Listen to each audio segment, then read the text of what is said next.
ಅಮ್ಮ, ಅಣ್ಣ, ಅಕ್ಕ, ನಾನು ತಪ್ಪು ಮಾಡಿರುವೆ ನಿಜ. ಹಾಗಂತ ಅರೆಸ್ಟ್ ಮಾಡೋದು ಬೇಡ. ನಾವೇನಾದರೂ ಜೈಲಿಗೆ ಹೋದರೆ ನಮ್ಮ ಮನೆ ಮರ್ಯಾದೆ ಬೀದಿ ಪಾಳಾಗುತ್ತದೆ. ಬೇಕಿದ್ರೆ ನಿಮ್ಮ ಕಾಲಿಡಿದು ಕ್ಷಮೆ ಕೇಳ್ತೇನೆ. ದಯವಿಟ್ಟು ನನ್ನ ಇದೊಂದು ಬಾರಿ ಕ್ಷಮಿಸಿ ಎಂದರು ಭಾನುಮತಿ.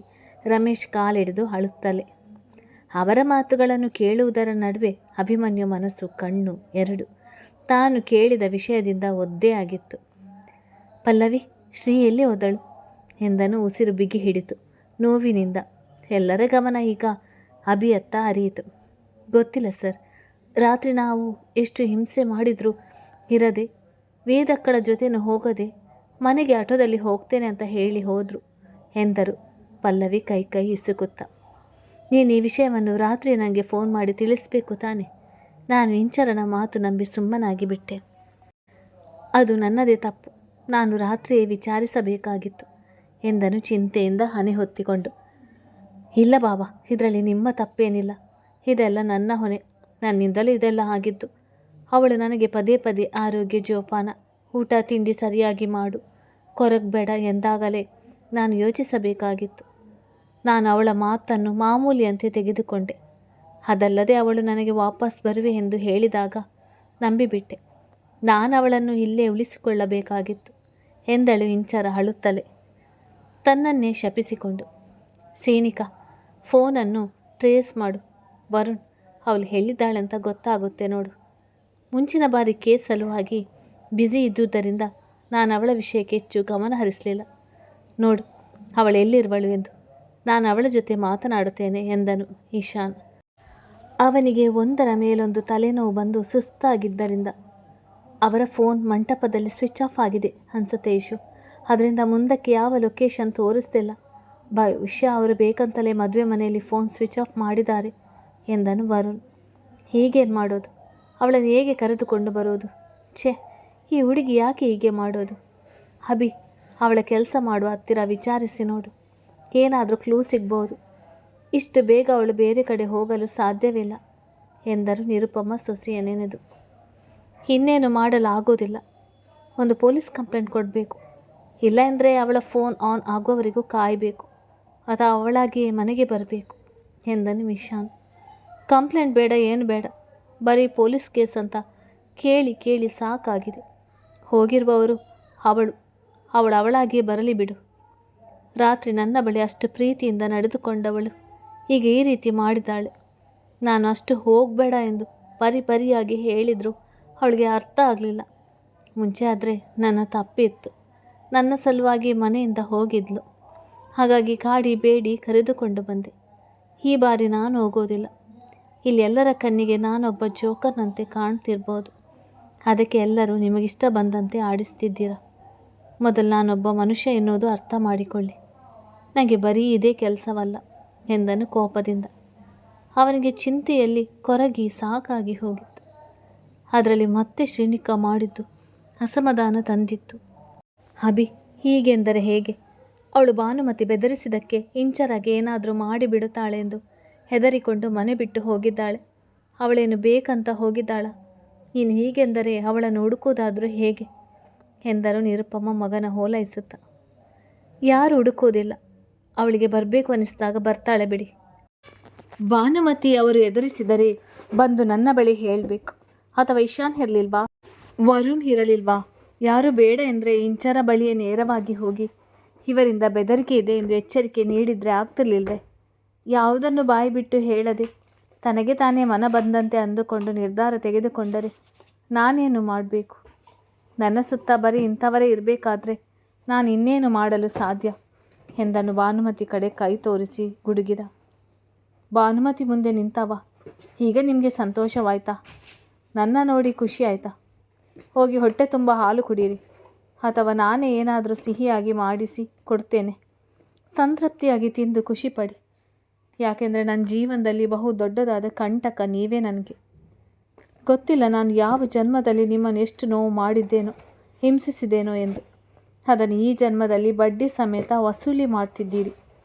ನಿಜಕ್ಕೂ ನಿಮ್ಮ ಮುಖವನ್ನು ನೋಡಿದರೆ ನನ್ನ ಕೋಪ ತೀರುವವರೆಗೂ ಹೊಡೆದು ಸಾಯಿಸಿ ಬಿಡಬೇಕು ಎನ್ನಿಸ್ತಿದೆ. ಆದರೆ ಏನು ಮಾಡಲಿ, ನನಗಿಂತ ಹಿರಿಯರು ನೀವು. ನಿಮ್ಮನ್ನು ಹೊಡೆಯುವ ಸಂಸ್ಕಾರ ನಾನು ಕಲಿತಿಲ್ಲ. ಅದರ ಹೊರತಾಗಿ ನಿಮ್ಮ ಮೇಲೆ ನನಗೆ ಯಾವುದೇ ಕರುಣೆ ಇಲ್ಲ. ಒಂದು ಆಸ್ಪತ್ರೆಯಲ್ಲಿ ನಾನು ನನ್ನ ಹೆಂಡತಿಗೆ ಕೊಟ್ಟ ಶಿಕ್ಷೆ ನಿಮ್ಮ ಗಂಡ ನಿಮಗೆ ನೀಡಿದರೆ ನೀವಿಂಥ ಸಾಹಸ ಮಾಡುತ್ತಿರಲಿಲ್ಲ. ಆದರೆ ಏನು ಮಾಡೋದು, ಅತಿಯಾದ ಒಳ್ಳೆತನವೇ ಕೆಲವೊಮ್ಮೆ ಮುಳುವಾಗಿ ಬಿಡುತ್ತದೆ. ಕಲಿಯುವ ಕಾಲದಲ್ಲಿ ಬುದ್ಧಿ ಕಲಿಯದ ನೀವು ಈಗ ನನ್ನ ಮಾತಿನಿಂದ ಬದಲಾದರೆ ಅದು ನನ್ನ ಅದೃಷ್ಟ ಎಂದನು ಅಭಿಮನ್ಯು ಕೈ ಎತ್ತಿ ಮುಗಿತು. ಅವರ ಬಳಿ ಏನು ಮಾತನಾಡಿ ಪ್ರಯೋಜನವಿಲ್ಲ ಬಿಡು ಅಭಿ. ಅವರೊಂದು ರೀತಿಯ ಸರ್ಪವಿದ್ದಂತೆ. ಒಳ್ಳೆತನ ತೋರಿದ್ರು ಕೆಟ್ಟತನ ತೋರಿದ್ರು ಕಚ್ಚಿಯುವುದು ಮರೆಯುವುದಿಲ್ಲ. ಆದರೆ ನಾವು ದೊಡ್ಡರು, ಇವರು ವಿಷ ತುಂಬಿದ ವ್ಯಕ್ತಿ ಎಂದು ತಿಳಿದಿದ್ದರು ನಮ್ಮ ಮನೆಯಲ್ಲಿ ಇಟ್ಟುಕೊಂಡು ಹಾಲು ಹೆರೆಯುತ್ತಿದ್ದೇವಲ್ಲ, ನಾವು ಮೊದಲು ಬುದ್ಧಿ ಕಲಿಬೇಕು. ಇವರು ಒಂದು ಹೆಣ್ಣಾಗಿ ಸ್ವಂತ ಅಣ್ಣನ ಮಗಳ ಬಾಳಿಗೆ ಬೆಂಕಿ ಹಚ್ಚಲು ಇನ್ನೊಂದು ಹೆಣ್ಣನ್ನು ಹಣ ಕೊಟ್ಟು ಕರೆತರುತ್ತಾರೆ ಎಂದರೆ ನಾವಲ್ಲೇ ಯೋಚಿಸಬೇಕು, ಇವರು ಎಂಥ ದೊಡ್ಡ ಮನಸ್ಸಿನ ವ್ಯಕ್ತಿ ಎಂದು. ಇಂಥ ಕಲುಷಿತ ಮನಸ್ಸಿನ ಹೆಣ್ಣು ನಿಜ ನಾನೆಲ್ಲೂ ನೋಡಿಲ್ಲ ಎಂದಳು. ಪ್ರಜ್ಞಾ ಮುಖ ಕಿವುಚಿ ಮುಖಕ್ಕೆ ಹೊಡೆದಂತೆ ಹೇಳಿ, ನಾನೆಂದುಕೊಂಡಿದ್ದೆ ನೀವು ನನಗೇನು ಕೆಡುಕು ಮಾಡಿಲ್ಲ ಎಂದು. ನೀವು ಪ್ರತಿ ಬಾರಿ ಈ ಮನೆಯವರನ್ನು ಅಂಗಿಸಿ ಮಾತನಾಡುವುದು, ಈ ಮನೆಯವರ ಮಧ್ಯೆ ಮನಸ್ತಾಪ ತರುವುದು, ನಿಮ್ಮ ಜೊತೆ ಅಜ್ಜಿಯನ್ನು ಸೇರಿಸಿಕೊಂಡು ನಮ್ಮನ್ನೇ ಕೆಳ ಮಾಡುವುದು ನೋಡಿಯೂ ಕೂಡ ನಾನೇನು ಹೇಳಿರಲಿಲ್ಲ. ಯಾಕೆಂದರೆ ವೈಯಕ್ತಿಕವಾಗಿ ನೀವು ನನ್ನ ವಿಷಯದಲ್ಲಿ ಯಾವುದೇ ಕೆಟ್ಟತನ ತೋರಿಲ್ಲ ಎಂದು. ಆದರೆ ಅದು ನನ್ನ ಭ್ರಮೆ ಅಷ್ಟೆ. ಅದು ಹೇಗೆ ನೀವು ನನಗಿಂತ 7-8 ವರ್ಷ ಚಿಕ್ಕ ಹುಡುಗಿ. ಈಗ ಬೇಡ, ನನ್ನ ಮದುವೆ ಸಮಯದಲ್ಲಿ ಅವಳಿನ್ನೂ ಹದಿಹರೆಯದ ಹುಡುಗಿ. ಅವಳನ್ನು ನನಗೆ ಮದುವೆ ಮಾಡಬೇಕೆಂದು ನಿಮಗೆ ಯೋಚಿಸಲು ಹೇಗೆ ಸಾಧ್ಯವಾಯಿತು? ಹಣಗೋಸ್ಕರ ಆಸ್ತಿಗೋಸ್ಕರ ಸಾಯುವ ಮುದುಕನಿಗೂ ಕೂಡ ಮದುವೆ ಮಾಡಿಬಿಡ್ತೀರಾ ಅಲ್ಲವಾ? ಸಂಸಾರ ಮಾಡಲು ಹುಡುಗನಾದರೇನು ಮುದುಕನಾದರೇನು ಹಣ ಮುಖ್ಯ ಅಲ್ವಾ? ನಿಮ್ಮ ಮಗಳನ್ನು ನಾನು ಮದುವೆಯಾದರೂ ಅದು ಹೇಗೆ ಅವಳನ್ನು ಹೆಂಡತಿ ಎಂದು ನೋಡಲು ಸಾಧ್ಯ? ಅದು ಹೇಗೆ ಅವಳು ಅಂಜನಳಂತೆ ನನಗೆಲ್ಲ ರೀತಿಯಲ್ಲೂ ಹೊಂದಿಕೊಳ್ಳಲು ಸಾಧ್ಯ? ಯಾವತ್ತಾದರೂ ಯೋಚನೆ ಮಾಡಿದ್ದೀರಾ ಎಂದನು ಆಕಾಶ್ ಕೋಪದಿಂದ ಬುಸುಗುಡುತ್ತಾ. ಬಿಂದು ನನಗೆ ಕೊಡುವುದು ಅಂತೆ, ಜೀವಿತನ ಅಭಿಗೆ ಕೊಡುವುದಂತೆ. ಇದೇನು ವಸ್ತುಗಳ ಹರಾಜು ಅಂದ್ಕೊಂಡಿದ್ದೀರಾ? ನಿಮ್ಮ ಮಕ್ಕಳನ್ನು ನಮಗೆ ಮಾರುತ್ತಿದ್ದೀರಾ? ನನಗಂತೂ ಹಾಗೆ ಅನಿಸ್ತಿದೆ. ನಿಮಗೆ ಹೆಚ್ಚಿಗೆ ಹೇಳುವುದಿಲ್ಲ. ಒಂದು ಉದಾಹರಣೆ ಕೊಡುವೆ. ಈಗ ಸಾಮಾನ್ಯವಾಗಿ ಒಂದು ಕುಟುಂಬದಲ್ಲಿ ಅಕ್ಕ ತಮ್ಮ ಇದ್ದಾರೆ. ಈ ಅಕ್ಕಂದಿರು ನಿಮ್ಮ ರೀತಿಯ ಆಸ್ತಿಗೋಸ್ಕರ ಅಕ್ಕನ ಮಗಳನ್ನು ತಮ್ಮನಿಗೆ ಕೊಡಲು ಇಚ್ಛಿಸ್ತಾರೆ. ಆದರೆ ತಮ್ಮ ಒಪ್ಪೋದಿಲ್ಲ. ಯಾಕೆ ಗೊತ್ತಾ? ತನ್ನ ಕಣ್ಣೆದುರು ಹುಟ್ಟಿ ಬೆಳೆದು ತನ್ನ ಕೈಯಲ್ಲಿ ಹಾಡಿದ ಮಗುವನ್ನು ತಾನು ಹೆಂಡತಿ ಎಂದು ಹೇಗೆ ಕಲ್ಪಿಸಿಕೊಳ್ಳಲು ಸಾಧ್ಯ ಎಂಬ ಕಾರಣದಿಂದ ಇಷ್ಟು ಚಿಕ್ಕ ವಿಷಯ ನಿಮಗೆ ಅರ್ಥವಾಗೋದಿಲ್ಲ ಎಂದರೆ ನೀವು ಬದುಕಿರುವುದೇ ವ್ಯರ್ಥ ಎಂದನು ಆಕಾಶ್ ಜಿಗುಪ್ಸೆಯಿಂದ. ನನಗೆ ನಿಮ್ಮ ಮೇಲೆ ಅಷ್ಟು ಆತ್ಮೀಯತೆ ಇಲ್ಲ, ಹಾಗೆ ವೈಯಕ್ತಿಕ ದ್ವೇಷವೂ ಇಲ್ಲ. ಆದರೆ ಒಂದು ಮಾತು ಹೇಳಬೇಕು, ನೀವು ಈ ಮನೆಗೆ ಒಂದು ಕಳಂಕ ಆಗಿಬಿಟ್ಟಿರಿ. ನಮ್ಮಲ್ಲಿ ಬಿರುಗಾಳಿ ಭಿನ್ನಾಭಿಪ್ರಾಯ ಈ ರೀತಿ ಹಲವಾರು ಕೆಟ್ಟತನವನ್ನು ತುಂಬಿಬಿಟ್ಟಿರಿ. ನನ್ನ ಗಂಡ ಮತ್ತು ನಿಮ್ಮ ಮಗಳ ನಡುವೆ ಇದ್ದ ಸಂಬಂಧಕ್ಕೆ ಮಸಿ ಬೆಳೆದು ಬಿಟ್ಟಿರಿ. ನಿಮ್ಮಿಂದ ಹಾಳಾಗಿರುವುದು 1-2 ಸಂಬಂಧವಲ್ಲ, ಪ್ರತಿಯೊಬ್ಬರದು ಹಾಳಾಗಿದೆ. ಪ್ರತಿಯೊಬ್ಬರನ್ನು ಕೆಟ್ಟವರನ್ನಾಗಿ ನಿಲ್ಲಿಸಿದ್ದೀರಿ. ನಿಮಗೆ ಏನು ಹೇಳೋದು ಬಾಕಿ ಇದೆ ಎಂದಳು ಅಂಜನಾ. ನನಗೆ ಚಿಕ್ಕಂದಿನಿಂದಲೂ ನಿಮ್ಮ ಮಗ ಎಂದರೆ ತುಂಬ ಇಷ್ಟ. ಅದಕ್ಕಿಂತಲೂ ಹೆಚ್ಚಾಗಿ ನನಗೆ ನನ್ನ ತಂದೆ ಅಂದರೆ ತುಂಬ ಪ್ರೀತಿ. ಆದರೆ ನನಗೆ ಬುದ್ಧಿ ಬಂದ ದಿನದಿಂದಲೂ ನೀವು ನನ್ನ ತಂದೆಯನ್ನು ಹೀಯಾಳಿಸುತ್ತಾ ಇದ್ದೀರಿ. ಜೊತೆಗೆ ನಮ್ಮನ್ನು ನಮ್ಮ ತಂದೆಯ ಹೆಸರಿನಲ್ಲಿ ಹಂಗಿಸ್ತಿದ್ದೀರಿ. ಹಾಗೆಲ್ಲ ನಮಗೆ ಕೋಪ ಬರ್ತಿತ್ತು. ಆದರೆ ನನ್ನ ತಂದೆ ಈ ಮನೆಯಲ್ಲಿ ಅವರಿಂದ ಬಿರುಕು ಮೂಡಬಾರ್ದು ಎಂದು ನಮಗೆ ಬುದ್ಧಿ ಹೇಳಿ ಸುಮ್ಮನಾಗಿಸ್ತಿದ್ದರು. ನಾವು ಕೂಡ ದೊಡ್ಡಪ್ಪ ದೊಡ್ಡಮ್ಮ ಅಣ್ಣಂದಿರ ಪ್ರೀತಿಯಲ್ಲಿ ನಿಮ್ಮ ವಿಷಯವನ್ನು ನಿರ್ಲಕ್ಷಿಸಿಬಿಟ್ಟೆವು. ನೀವು ನಮಗೆ ಮಾಡಿದ ಮೋಸ 1-2 ನಾವು ಬೆಳೆ ಬಾಳುವ ಬಟ್ಟೆ ಹಾಕುವಂತಿರಲಿಲ್ಲ. ನಮಗೆ ಇಷ್ಟವಾಗಿದ್ದ ಕಾಲೇಜ್ನಲ್ಲಿ ಓದುವುದಕ್ಕೆ ನಿಮ್ಮ ವ್ಯಂಗ್ಯ, ಪ್ರತಿಯೊಂದಕ್ಕೂ ನೀವು ನಮ್ಮನ್ನು ತಡೆಯುತ್ತಲೇ ಬಂದ್ರಿ. ಹಾಗೆಲ್ಲ ನಮ್ಮ ಜೊತೆ ನಿಂತು ನಮ್ಮನ್ನು ಮುಂದೆ ನಡೆಸಿದ್ದು ಇದೇ ಹಬೀಬ್ರೋ. ಸಾತ್ವಿಕ್ ಆಸೆ ಪಟ್ಟಂತೆ ಅವನಿಗೆ ಪೊಲೀಸ್ ಕೋಚಿಂಗ್ ಕೊಡಿಸಿ ACP ಮಾಡಿದ. ಯಾವುದೋ ಸಾಮಾನ್ಯ ಡಿಗ್ರಿ ಪಡೆಯಬೇಕೆಂದ ನನಗೆ ಎಂಜಿನಿಯರ್ ಮಾಡಿಸಿ ಅವನದೇ ಜಾಹೀರಾತು ಕಂಪನಿಯನ್ನು ವಹಿಸಿದ. ಆದರೆ ಅವನ ನಂಬಿಕೆ ನಾವು ಉಳಿಸಿಕೊಳ್ಳಲಿಲ್ಲ ಬಿಡಿ, ಅದು ಹೋಗಲಿ. ನನಗೆ ಇನ್ನೂ ಅರ್ಥವಾಗಿಲ್ಲದ ವಿಷಯ ಎಂದರೆ ನಿಮಗೆ ಯಾಕೆ ನಮ್ಮ ಮೇಲೆ ಕೋಪ ಎಂದು. ನಿಮಗೆ ಆಸ್ತಿ ಬೇಕಿದ್ದರೆ ನೇರವಾಗಿ ನನ್ನ ತಂದೆಯನ್ನು ಕೇಳಿದರೆ ಅವರು ಬರೆದು ಕೊಡ್ತಿದ್ರು. ಆದರೆ ನೀವು ಹಿಡಿದಿದ್ದ ದಾರಿ ಸರಿ ಇರಲಿಲ್ಲ. ಎಂದ ಸನ್ನಿಧಿಯ ಕಣ್ಣು ತುಂಬಿತು. ಹಳೆ ದಿನಗಳನ್ನು ನೆನಪಿಸಿಕೊಂಡು. ನಾನು ನಿಮ್ಮ ಮಗನನ್ನು ಇಂದು ನಿನ್ನೆಯಿಂದ ನೋಡುತ್ತಿಲ್ಲ. ಚಿಕ್ಕ ಹುಡುಗಿಯಿಂದಲೂ ಅವನನ್ನು ನೋಡಿಕೊಂಡೇ ಬೆಳೆದವಳು. ಕೇವಲ ನೋಡಿಕೊಂಡಲ್ಲ, ಪ್ರೀತಿಸಿಕೊಂಡು ಬೆಳೆದವಳು. ಅವನು ಕೂಡ ನನ್ನಂತೆ ಪ್ರೀತಿಸಿದ. ಆದರೆ ಮಧ್ಯೆ ಬಂದದ್ದು ಇದೆ ನಿಮ್ಮ ದರ್ಪದ ಗುಣಗಳು. ನಿಮ್ಮ ಒಂದೊಂದು ಮಾತುಗಳು ನಿಜವಾಗಿ ನಮ್ಮನ್ನು ಆತ್ಮಹತ್ಯೆ ಮಾಡಿಕೊಳ್ಬೇಕೆನಿಸುವಷ್ಟು ಹರಿತವಾಗಿ ಚುಚ್ಚುತ್ತಿದ್ದವು. ಹಾಗಿದ್ದಾಗ ನಾನು ನಿಮ್ಮ ಸೊಸೆ ಆದರೆ ಬರೀ ನೋವು ಪಡಬೇಕೆಂದು ನಿಮ್ಮ ಮಗನನ್ನು ತಿರಸ್ಕರಿಸಿದೆ. ಆದರೆ ನಿಜಕ್ಕೂ ನಾನು ಒಳ್ಳೆಯ ಕೆಲಸವೇ ಮಾಡಿದೆ. ಇಷ್ಟೆಲ್ಲ ಮಾಡಿರುವ ನಿಮಗೆ ನಿಮ್ಮ ಮಗನನ್ನು ಪ್ರೀತಿಸಿರುವ ನನ್ನ ಈ ದೇಶ ಅಲ್ಲ, ಈ ಪ್ರಪಂಚದಿಂದಲೇ ಕಣ್ಮರೆ ಮಾಡುವ ತಾಕತ್ತಿದೆ ತಾನೆ. ಥ್ಯಾಂಕ್ ಗಾಡ್, ನಾನು ನಮ್ಮ ಪ್ರೀತಿಯ ವಿಷಯವನ್ನು ನಿಮ್ಮ ಬಳಿ ಹೇಳದೆ ಒಳ್ಳೆಯ ಕೆಲಸವನ್ನೇ ಮಾಡಿದ್ದೆವು ಎಂದಳು ಸನ್ನಿಧಿ ಕೋಪ ತುಂಬಿದ ನೋವಿನ ದನಿಯಲ್ಲಿ. ಅವರಿಗೆ ಹೇಳಬೇಕಾದ ವಿಷಯವನ್ನು ವಿಸ್ತರಿಸಿ ಹೇಳಿಯಾಗಿದೆ. ಇನ್ನು ಮನೆಯಲ್ಲಿರುವ ಪ್ರತಿಯೊಬ್ಬರ ಅಭಿಪ್ರಾಯಗಳು ಸಿಕ್ಕಿದವೆ. ಇನ್ನೇನು ಮಾತನಾಡೋದು ಉಳಿದಿಲ್ಲ. ನೇರವಾಗಿ ವಿಷಯಕ್ಕೆ ಬರ್ತೀನಿ ಎಂದನು ಇಶಾನ್ ಗಂಭೀರವಾಗಿ. ಈಗ ಅವನು ಕೇವಲ ಲಾಯರ್ ಆಗಿದ್ದ. ಹೇಳಿ ಭಾನುಮತಿ ಅವರೇ, ನೀವು ಶ್ರೀನಿಕನ ಏನೆಂದು ಹೆದರಿಸಿದ್ದೀರಿ? ಈಗ ಅವಳು ಎಲ್ಲಿರುವಳು? ನೀವಾಗೆ ಹೇಳಿದರೆ ಉತ್ತಮ. ಇಲ್ಲ ನಿಮ್ಮ ಮಗನಿಂದಲೇ ನಮ್ಮ ಭಾಷೆಯಲ್ಲಿ ಬಾಯಿ ಬಿಡಿಸಬೇಕಾಗ್ತದೆ ಎಂದನು ಇಶಾನ್ ವಾರ್ನಿಂಗ್ ಕೊಡುವಂತೆ. ನಾನು ಅವತ್ತು ಹೊರಗಡೆ ಹೋಗಿ ಬರುವಾಗ ಅಭಿಮನ್ಯು ಶ್ರೇಣಿಗಳನ್ನು ಕಾರಲ್ಲಿ ಕರೆತಂದು ರಸ್ತೆಯಲ್ಲಿ ಇಳಿಸಿ ಹೋಗಿದ್ದನ್ನು ನಾನು ನೋಡಿದೆ. ನನಗೆ ಶ್ರೀನಿಕ ಎಂದರೆ ಮೊದಲಿನಿಂದಲೂ ಕೋಪ. ಅಭಿ ಮದುವೆಯಾಗಿ ಜೀವಿತ ಜಾಗ ಕಸಿದು ವರ್ಮ ಮನೆಗೆ ಯಜಮಾನಿ ಆಗಿರುವಳು ಎಂದು. ಅದಕ್ಕೆ ಅವಳ ಹೇಗಾದರೂ ಅಭಿಯಿಂದ ದೂರ ಮಾಡಲು ಯೋಚಿಸಿದೆ. ಆಗ ನನಗೆ ಕಂಡ ದಾರಿಯೇ ಇಂಚರ ಅಬೋಷನ್. ಇಂಚರ ಸಾತ್ವಿಕ್ ಮಗು ಬೆಳವಣಿಗೆ ಸರಿಯಾಗಿ ಆಗಿಲ್ಲ. ಸನ್ನಿಧಿ ಮದುವೆ ಮುಗಿಸಿಕೊಂಡು ಅಬೋಷನ್ ಮಾಡಿಸಬೇಕು ಎಂದು ಮಾತನಾಡಿದ್ದು ಕೇಳಿಸಿಕೊಂಡಿದ್ದೆ. ಅದೇ ನನಗೆ ಸಹಾಯ ಆಗಿತ್ತು ಎಂದರು ಭಾನುಮತಿ. ಸರಿ, ಮುಂದೆ ಹೇಳಿ ಎಂದನು ಅದೇ ಲಾಯರ್ ರೀತಿಯಲ್ಲಿ. ಶ್ರೀನಿಕನ ಹಿಂಬಾಲಿಸಿಕೊಂಡು ಅವಳ ಹಿಂದೆಯೇ ಹೋದೆ. ಅವಳ ಅಭಿಗೆ ತಿಳಿಯಬಾರದೆಂದು ಮುಖ್ಯ ರಸ್ತೆಯಲ್ಲಿ ಇಳಿದುಕೊಂಡು ನಡೆದು ಯಾವುದೋ ಗಲ್ಲಿಯಲ್ಲಿ ಹೋದಳು. ಅಲ್ಲೊಂದು ಚಿಕ್ಕ ರೂಮ್ನಂತೆ ಮನೆಯಲ್ಲಿ ಇದ್ದಳು. ನಾನು ಹೋದೆ. ಅವಳಿಗೆ ನನ್ನ ನೋಡಿ ಗಾಬರಿಯಾಯಿತು. ಅದು ಅವಳ ದನಿಯಲ್ಲಿ ನನಗೆ ತಿಳಿಯಿತು. ಅದೇ ಒಳ್ಳೆಯ ಸಮಯ ಎಂದುಕೊಂಡು ಮೊದಲು ಅಭಿಯಿಂದ ದೂರ ಇರುವಂತೆ ಎಚ್ಚರಿಕೆ ನೀಡಿದೆ. ಅವಳು ಬಗ್ಗಲಿಲ್ಲ. ಎಷ್ಟು ಹಣ ಬೇಕು ಕೇಳು ಅಂದೆ. ಅವಳು ಮಾತ್ರ ಅಭಿಯಿಂದ ದೂರ ಇರಲು ಒಪ್ಪಲಿಲ್ಲ. ನನಗೆ ಕೋಪ ಬಂತು.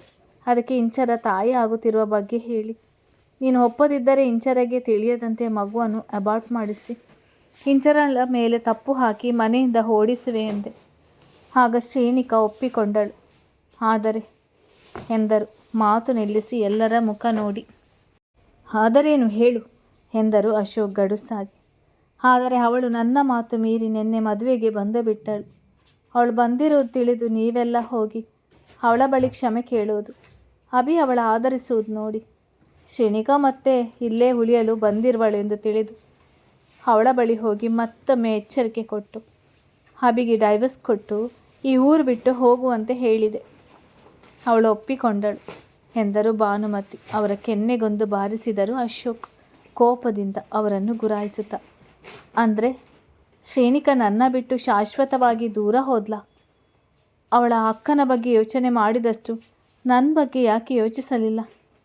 ನಾನು ಅಷ್ಟು ಪರಿಪರಿಯಾಗಿ ಅವಳನ್ನು ಎಷ್ಟು ಪ್ರೀತಿಸುವೆ ಎಂದು ಹೇಳಿದರು ಅವಳಿಗೆ ಅರ್ಥ ಆಗಲಿಲ್ವಾ? ಪರಿತಪ್ಪಿಸಿದನು ಅಭಿ ನೋವಿನಿಂದ.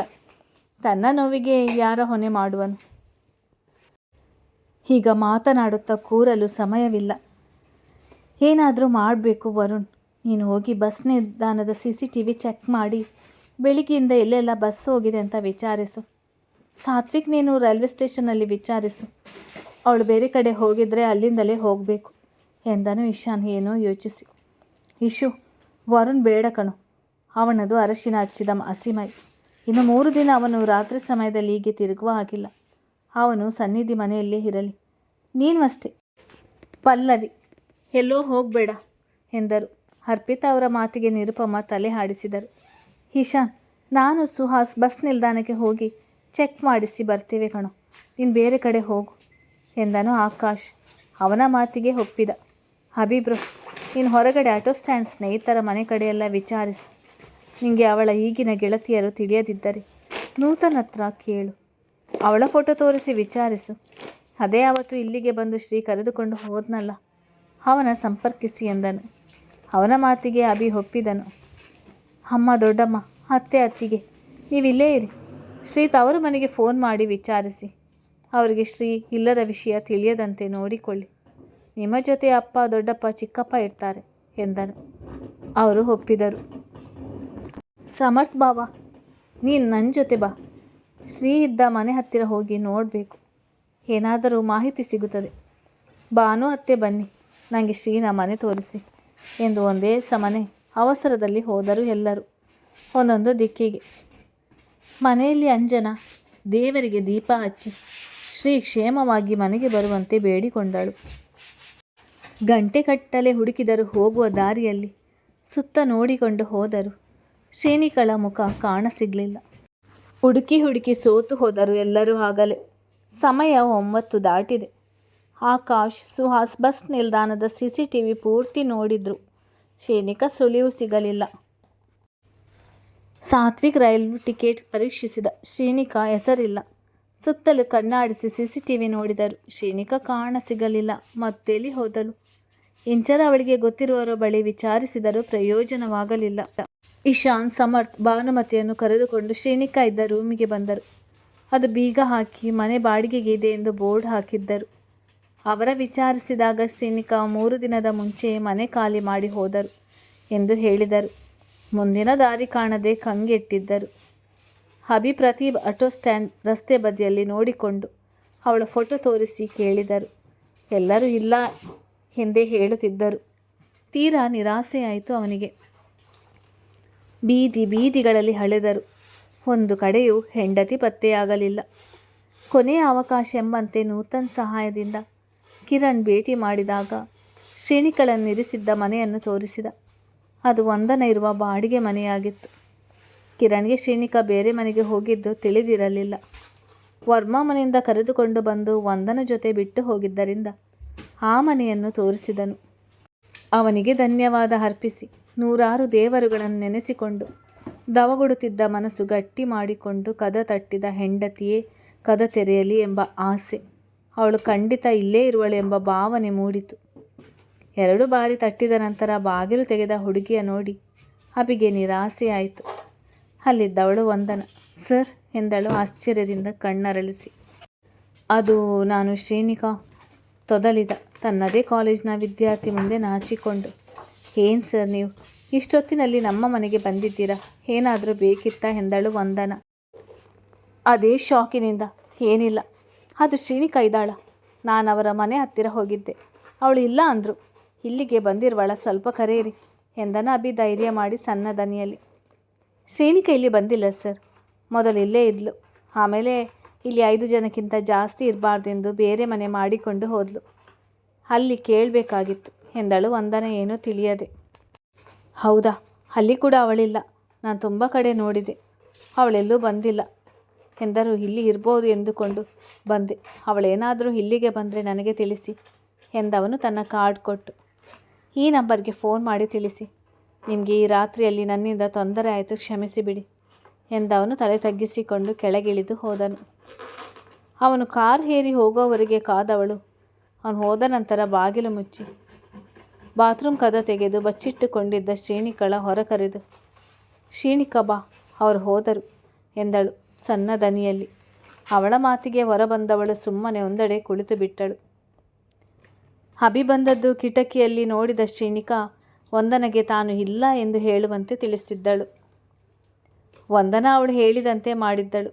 ಆದರೆ ಅಭಿ ಯಾಕೆ ಶ್ರೇಣಿಕಳ ಹುಡುಕಿ ಬಂದರು ಎಂದು ಅನುಮಾನ ಕಾಡಿತು.